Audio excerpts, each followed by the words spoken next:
So let us look at the quantitative description of binding.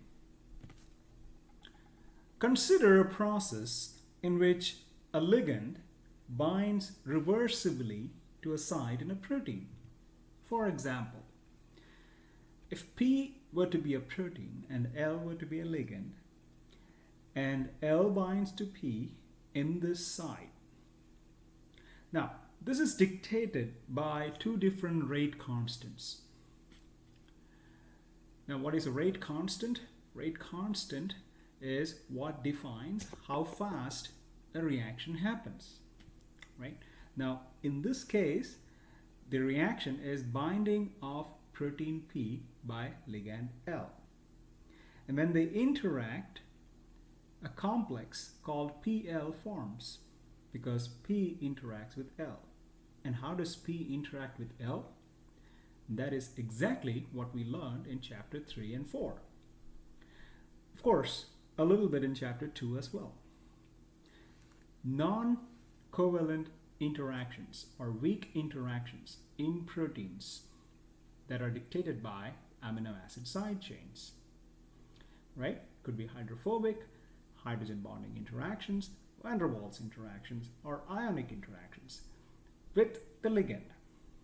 So, gives rise to PL and is dictated by two rate constants, right? This can be quantitatively described by an association rate constant or a dissociation rate constant. Association rate constant dictates how fast these two interact to form PL. A dissociation rate constant dictates as to how fast the PL complex dissociates to form P and L.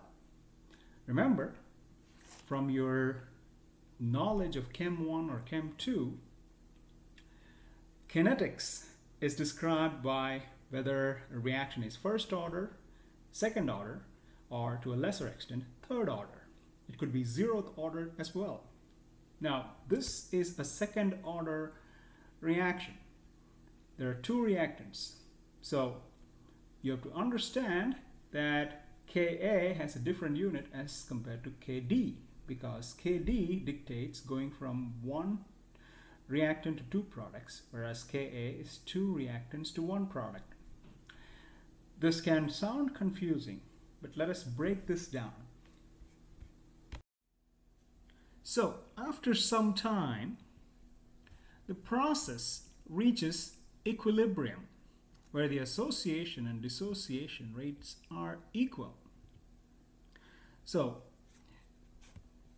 by law of mass action, you can consider Ka times P times L is equal to Kd times PL. Now, there's another way as to one can look at it. Is look at the equilibrium constant, big Ka. Remember, this is small Ka and small Kd. Big Ka is the equilibrium constant that dictates this reaction or this interaction. And big Ka is equal to the concentration of PL divided by concentration of P times concentration of L. This can also be equal to the ratio of Ka, small ka, and small kd. So the equilibrium constant depends on the individual rate constants. So that is how we break down the rate constant. Remember, the individual rate constant depends on the equilibrium constant. We can also express the equilibrium constant Ka as a reciprocal of Kd. So Ka is equal to 1 over Kd. Ka is obviously the equilibrium constant for the forward reaction, and Kd the equilibrium constant for the reverse reaction. And remember, the equilibrium constant is characterized, equilibrium composition is characterized by the equilibrium associate constant Ka and the equilibrium dissociate constant Kd. And this is different from small ka and small kd.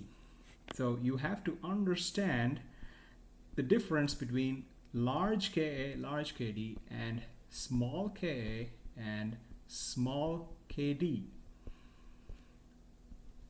Large Ka is equal to ratio of small k over small kd, and this is a useful relationship that you have to remember.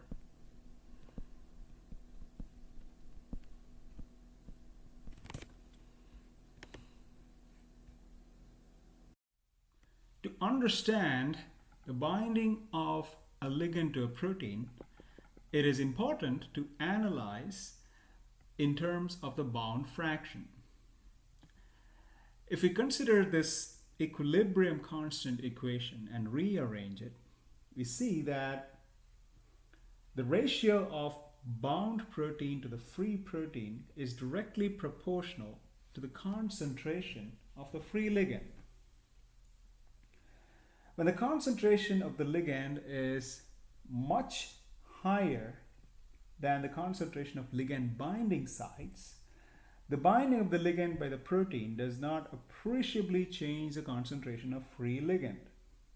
That is, L is a constant.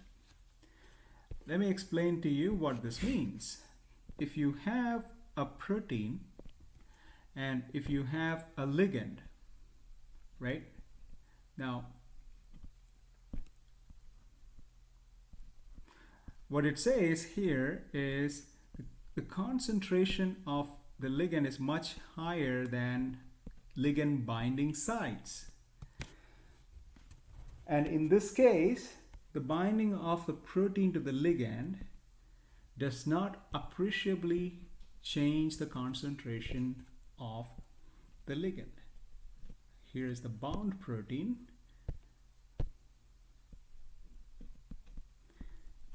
And here are other ligands. So, to start with, ligand concentration is much higher than the concentration of ligand binding site. And that's the ligand binding site here. So, let's say, call it ligand binding site. Now, this is much, so concentration of ligands is much higher than concentration of ligand binding site. In that case, protein binding to the ligand will not change the concentration of the ligand. This is usually the case in cells because the concentration of ligand is much higher than the concentration of protein. So we need to analyze in terms of bound fraction here. We can now consider the binding equilibrium from the standpoint of the fraction y, that is the ligand binding sites on protein that are occupied by a ligand. Y is equal to binding sites occupied by total binding sites. That is given by the term theta, which is equal to PL divided by PL plus P. And theta is a fraction of occupied binding sites. So how did we arrive at this equation? Now, if I break it down for you, now let's say we have 5 proteins in solution in a test tube. Now, all 5 proteins have these 5 binding sites, right? This is the binding sites of these proteins. Now, if 2 of these binding sites are occupied and 3 are not occupied, and the question is, what is the fraction of the binding sites that are occupied? And that fraction is this, right? Number of binding sites occupied is 2 divided by 2 plus 3, the total. And 3 is the number of proteins that does not have its binding site occupied by the ligand. So this is the fraction. That is what is given by this equation here. So in practice, we often determine the fraction of occupied binding sites, and it is given by this equation. Now we need to determine how many of them are occupied. So PL is the one that needs to be calculated. We can use this equation, the equilibrium constant equation, to substitute for PL.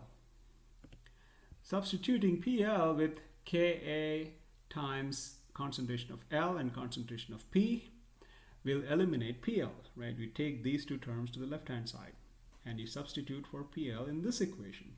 So Ka times L times P divided by Ka times L P plus P. Now in doing so, you're eliminating P and rearranging the equation, resulting in this specific equation in terms of Ka. So you can rearrange this equation and you can get this equation. And so in terms of the most commonly used equilibrium dissociation constant, theta, or fraction of occupied binding sites, is given by the ratio of concentration of ligand to concentration of ligand plus Kd.